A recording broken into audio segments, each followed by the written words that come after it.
Jesús es el Señor, mis amados hermanos. Es una gran bendición poder estar acá nuevamente haciendo un resumen de los puntos más importantes de estos temas que estamos trabajando en este tiempo del libro Cómo pastorear el rebaño de Dios. Como ustedes saben muy bien, estamos en esta oportunidad, aprovechando esta oportunidad, valga la redundancia, que el Señor nos da, de entrar en un tema muy importante en este momento.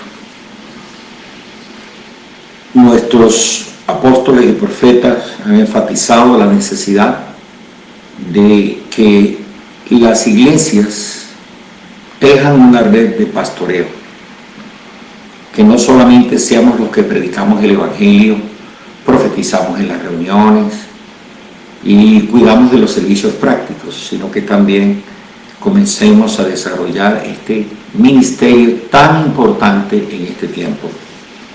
Como todos nosotros sabemos, la palabra dice que la maldad se va a multiplicar, que las pestes, las destrucciones del planeta se van acelerando progresivamente, y eso va a hacer que la tierra cada día esté más expuesta a peligros, los seres humanos, a mortandades y tantas cosas más, hambres, guerras, como ya hemos visto en Apocalipsis capítulo 6, el caballo rojo de la guerra, el negro del hambre, el amarillo de la muerte, y nosotros tenemos que ir en el caballo blanco, que es Cristo, quien está expandiendo su evangelio hacia los 4 puntos cardinales del mundo.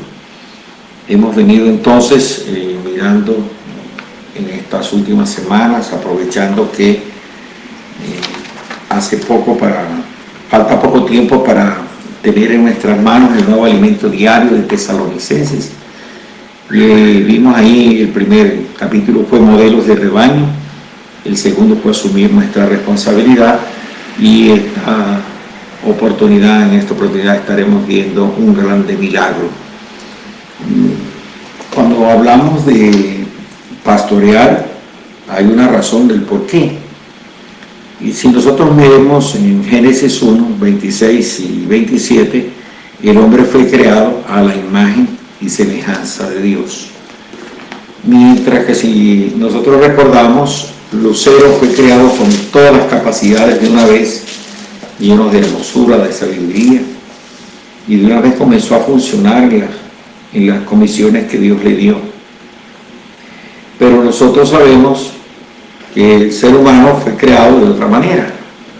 Tenemos un espíritu que sí tiene un elemento eterno. Tenemos el alma, que es para contener la mente de Cristo, la emoción de Cristo, la voluntad de Cristo, que es la misma voluntad de Dios, para que Dios pueda desarrollar su plan. Dios es el eterno, Dios es el omnipotente, el omnipresente. Él tiene capacidad de ejecutar lo que quiera por su palabra, pero Él se limitó al ser humano, y a través del principio de la encarnación, Dios lo va a hacer todo a través de nosotros. Entonces nosotros tenemos la imagen y la semejanza, y se esperaba que el hombre comiera del árbol de la vida para que tuviera la realidad. Allá en 2 Corintios 4, 7 dice que tenemos este tesoro en vasos de barro. No se nos olvide que somos de barro, de nuestro espíritu, para contener el espíritu del Señor. Nuestra alma es una alma que tiene que ser llena con el alma de Cristo el mismo, y nuestros cuerpos un día serán totalmente transfigurados. Pero estamos aquí en el tiempo, en el espacio, en este mundo cartesiano, limitados, y después de la caída nosotros ya vemos que el asunto se agravó, porque Dios disciplinó al hombre. Ahora tiene que trabajar y ganarse el pan de cada día con el sudor de la frente, y la tierra le produce espinos y cardos y lucha mucho para obtener una cosecha. Y luego viene a la mujer, le da los dolores de parto para obtener sus hijos, y luego viene la crianza y estar sujeta al marido, y luego se desarrolló ya en el capítulo 4 de Génesis una sociedad sin Dios, donde ya ellos mismos solucionan el problema de alimentación, de seguridad y de alegría, como hasta el día de hoy, necesidades que estaban suplidas en el huerto. Entonces nuestra alma no está hecha para soportar esas presiones ilimitadas que en este mundo se ven y se originan por las ansiedades, por las presiones, por las necesidades, por las metas no satisfechas, por los fracasos, frustraciones y tantas cosas.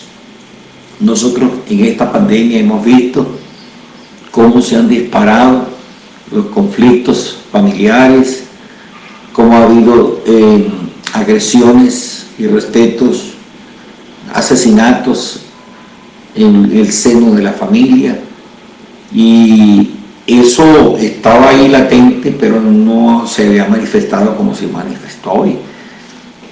Estaba observando de que una de las profesiones que más demanda tienen ahora son psicólogos y psiquiatras, consejeros, trabajadoras sociales, todo eso que tenga que ver con ayudar a la gente a bajar la presión psicológica que el alma tiene. Entonces, durante el Antiguo Testamento, el Señor quiso tener un pueblo que era formada de sus ovejas. Allá en el último versículo de Ezequiel, capítulo 34, dice que los hombres somos sus ovejas. Hombres sois, ovejas mías. Y en ese capítulo se ve como un pueblo de Israel, los pastores que el Señor puso, no pastorearon a todo el rebaño, sino que pastorearon a la más gorda, a la que más capacidades tenían. Se pastorearon a sí mismos, pero a las más débiles las abandonaron. Y el Señor ahí promete que Él mismo vendrá a pastorear sus ovejas. Voy a leerles en Ezequiel capítulo 34, versículo 11, dice: porque así ha dicho el Señor, y aquí yo mismo iré a buscar mis ovejas y las reconoceré. Y el versículo que les dije hace un instante es Ezequiel 34, 31, dice: y vosotras, ovejas mías, ovejas de mi pasto, hombres sois, y yo vuestro Dios, dice Jehová el Señor. O sea, Dios utiliza la figura de las ovejas para ilustrar el ser humano. Las ovejas son unos animales que los que han estudiado es muy frágil, tiene limitaciones en la vista, tiene un oído bastante desarrollado, y por ejemplo una oveja cae en un hueco y es difícil que se levante. Por eso el pastor siempre tiene una vara y un callado para sacarlos del hueco. Algunas se quieren dispersar, no quieren ir en el rebaño, y entonces tienen que darle ciertos golpes de acuerdo al tamaño del animal, para que vaya y restaure su caminar junto con el rebaño. Bien, entonces es un animal bastante limitado, y el Señor nos compara con eso. Pero gracias al Señor que esta promesa de Ezequiel, Él mismo vino a cumplirla. Y es así como Él se encarna. Dios, antes de su encarnación, si usted mira la ley, era más severo con el ser humano. Inclusive ordenó en algunos casos que la persona fuera hasta apedreada. Por ejemplo, a la que fuera encontrado en adulterio, el hijo contumaz, los hechiceros, todas estas cosas, los que se echaban con varones, etc. Pero en el Nuevo Testamento el Señor entonces se encarnó y Él vino a tener una experiencia humana. Ya en Juan 1:14 dice que el Verbo se hizo carne. Mire, no, ahí es carne, no es carne de pecado, es carne humana, porque Él nunca pecó.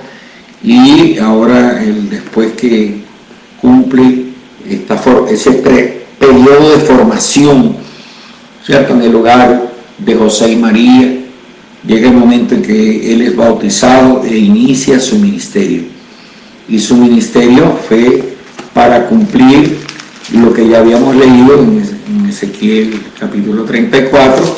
Es así como nosotros vemos que en Mateo capítulo 9, versículo 35 dice: recorría Jesús todas las ciudades y aldeas enseñando en la sinagoga de ellos y predicando el evangelio del reino y sanando toda enfermedad y toda dolencia en el pueblo. Y al ver las multitudes tuvo compasión de ellas, porque estaban desamparadas y dispersas como ovejas que no tienen pastor. Y al final dijo a sus discípulos: a la verdad la mies es mucha, mas los obreros pocos.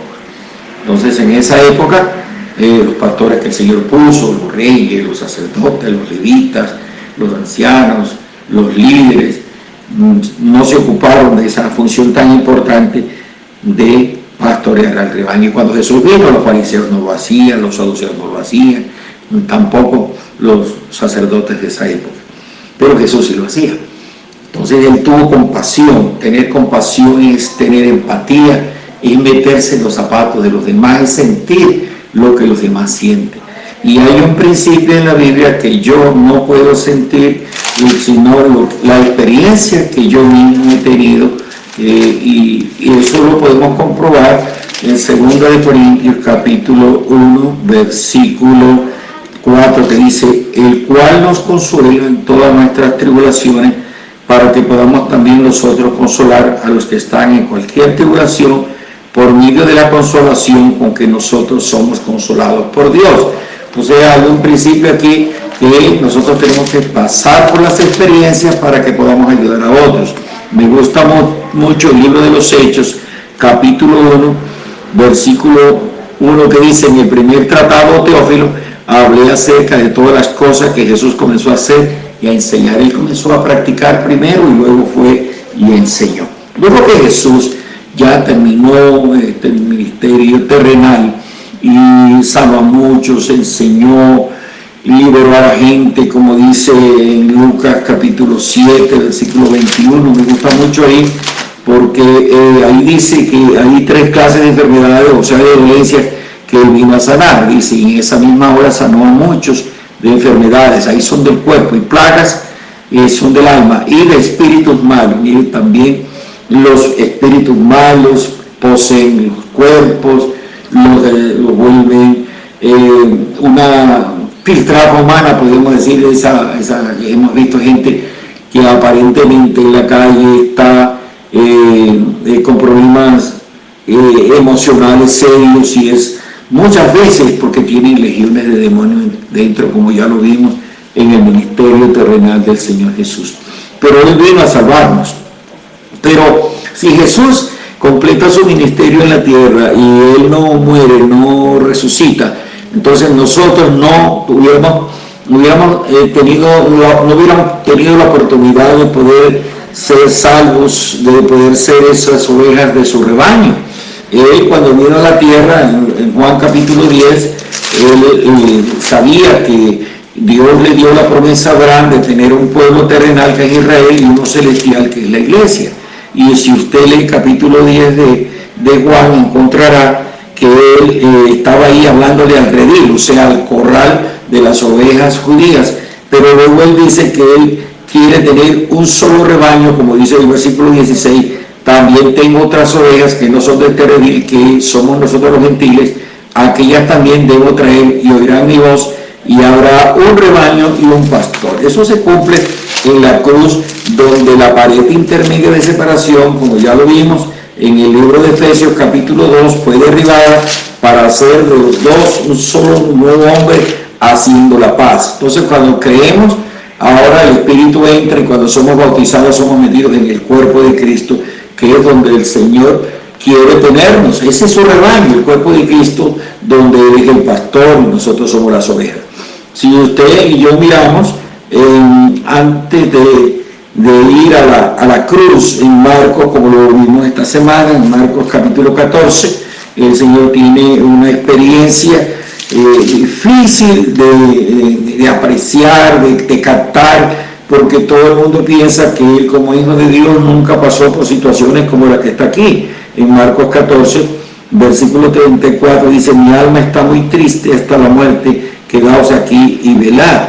Y luego dice, yéndose un poco adelante, se postró en tierra y oró que si fuese posible pasase de él aquella hora, y decía: Abba, Padre, todas las cosas son posibles para ti, aparta de mí esta copa, mas no lo que yo quiero, sino lo que tú. La suerte de que aquí vemos a un hombre, un ser humano, con una angustia que quizás usted y yo hemos hasta ahora experimentado. Y él la trae delante del Señor. Por eso, cuando nosotros tenemos presiones, tenemos que acordarnos de Mateo 11:28, vengan a mí los que están trabajados y cargados, que yo los haré descansar. O como dice Filipenses 4:4, que se han escuchado nuestras peticiones y el Dios de paz guardará nuestros pensamientos y nuestros corazones en Cristo Jesús. Él experimentó esa angustia, ese dolor, esa depresión que algunas personas tienen y piensan que un ser humano no debiera pasar por eso. Y hemos escuchado a nuestros profetas decir que si alguien tiene problemas de depresión y le dan su medicación, que haga el favor y se la tome sin problema y no se sienta condenado, así como el que se toma la pastilla para el corazón o para la presión, es la misma situación. Y el hecho es que él va a la cruz y ahí se está cumpliendo lo que se había profetizado en el Salmo 22, que él iba a sufrir una situación y casi que inenarrable. Y ahora, de hecho, después de esa experiencia de la oración, es capturado por los soldados y lo llevan a ser juzgado por Herodes, por Pilato, hasta el sumo sacerdote también. Y en esa experiencia de ser juzgado, antes de ser crucificado, él es escupir una persona, eso es una ofensa muy grande, eso es como pisotearle la dignidad. Él pasó por eso, lo desnudaron, lo burlaron y le dieron la muerte más horrenda que había en esa época, que era la muerte de cruz.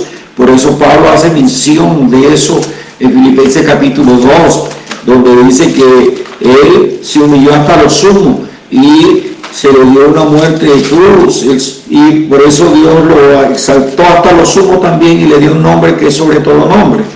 Nosotros recordamos bien esa cita.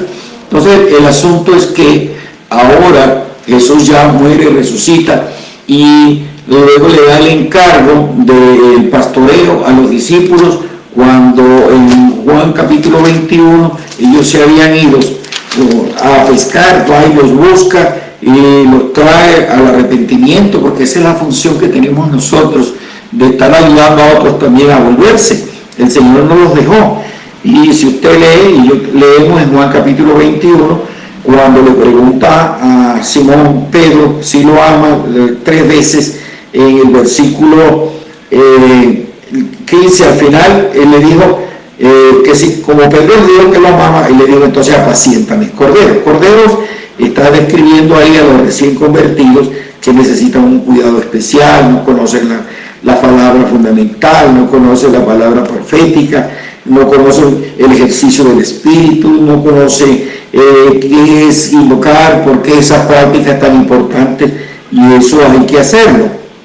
Y luego le pregunta la segunda vez si lo ama. Pedro le dice que sí, en el versículo 16, y entonces el Señor le dice: pastorea mis ovejas. Significa que los corderos deben crecer y nosotros necesitamos cuidarlos. Ya seguramente en esta etapa ya se le está mostrando a las personas cuál es nuestra fe, que creemos en la Biblia, Dios que es uno y es tres, Padre, Hijo y Espíritu Santo, en Cristo, la salvación que es eterna, la iglesia, el reino milenial, la vida eterna, y todas estas cosas. A vivir la vida de la iglesia en la casa, en la calle, en el trabajo, en la batalla espiritual. Y ahí vamos entrando en un vivir de corporativo. Acá en Juan se le dice rebaño y ahora decimos un vivir de iglesia práctico. pero es posible que las ovejas también se debiliten, y luego habla la tercera oveja, Simón, que sí lo ama, él dice que sí, y el Señor le dice, entonces apacienta mis ovejas. O sea, que muchas veces cuando las ovejas se debilitan hay que comenzar de nuevo. Y ahora, luego que él asciende al trono, que él es glorificado, que él es designado el sumo sacerdote, que está a la diestra de la majestad, él está queriendo que esa práctica del pastoreo se tenga. Y por eso que en el libro de los Hechos, cuando uno mira el capítulo 42, el capítulo 1, capítulo 2, cuando ellos ya creen en el Señor, en el versículo 41 se bautizan, ellos siguen perseverando en la doctrina de los apóstoles, en la comunión de los apóstoles, partimiento del pan y las oraciones, entran en un cuidado mutuo y van creciendo, y ahí tienen como los pastores a los apóstoles, que son en ese momento ancianos en Jerusalén, pero también son apóstoles porque fueron enviados para llevar este evangelio hasta lo último de la tierra. Por otro lado, como la iglesia crece, ya en Hechos 6 ya surge la necesidad de que se designen los diáconos, aparecen los diáconos que también tienen que venir a pastorear el rebaño, algunas veces no solo en asuntos espirituales, sino también en asuntos prácticos, como aquí se ve que ellos fueron y se les encargó de repartir los alimentos. Y debían ser personas, como dice el versículo 3, llenos del Espíritu Santo y de sabiduría, a quienes se les encargara este trabajo. Pero también en Romanos capítulo 16 ya también aparecen las diaconisas. Hay una hermana que era diaconisa en Cencrea, ella se llama Febe, y ella fue una hermana que ayudó al apóstol y ayudó a muchos también. O sea, ahí hay otra, por eso es que se dice que hay pastores y pastoras. Las diaconisas son las que sirven, apoyan a los ancianos en su labor. Gracias al Señor por el libro La Mujer Virtuosa, varias hermanas están desarrollando ese servicio como diaconisas, con los niños, con los adolescentes. Ese es un tipo de pastoreo también. Pero no solo esa comisión es para ellos, sino para todos nosotros, porque cuando Jesús subió a los cielos, les estaba hablando a ellos como discípulos. Y si nosotros vimos en Mateo capítulo 28, cuando Él está dando la comisión, encontramos que nosotros estamos incluidos ahí también, cuando dice, por tanto, versículo 19, y hacer discípulos a todas las naciones, bautizándolos en el nombre del Padre, del Hijo y del Espíritu Santo, enseñándoles que guarden todas las cosas que os he mandado, y aquí yo estoy con vosotros todos los días hasta el fin del mundo.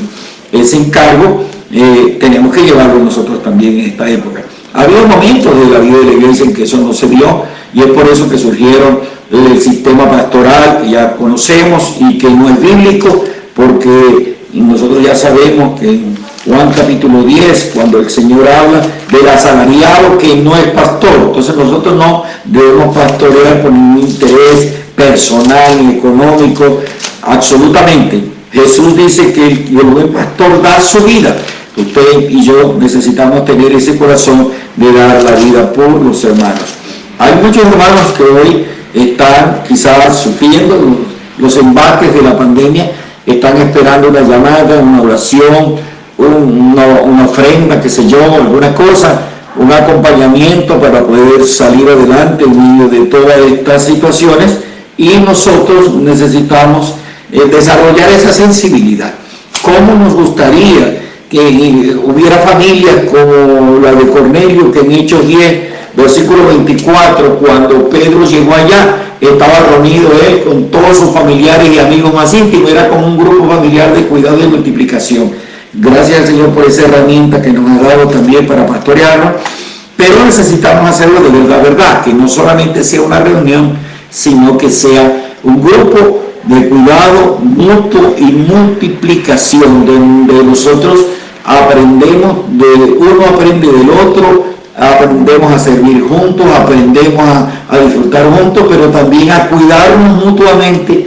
Por ejemplo, si en el grupo familiar alguien está enfermo, los primeros que deben preocuparse por ese enfermo somos nosotros. Si alguien está desempleado, nosotros somos los primeros que debemos estar mirando, que ya no se conecta. Entonces necesitamos tener comunión y buscar a ver quién le puede llegar con más confianza para que le ayude, porque hay situaciones en que no todo el mundo puede tratar. Hay situaciones en que deben tratarlo los ancianos, otras veces los diáconos ayudan, otras veces las diaconisas ayudan, y otras veces cualquiera, otro de los hermanos, un pariente, un amigo, alguna cosa así, tal suerte de que nosotros podamos, lo importante es que ese cuidado se dé.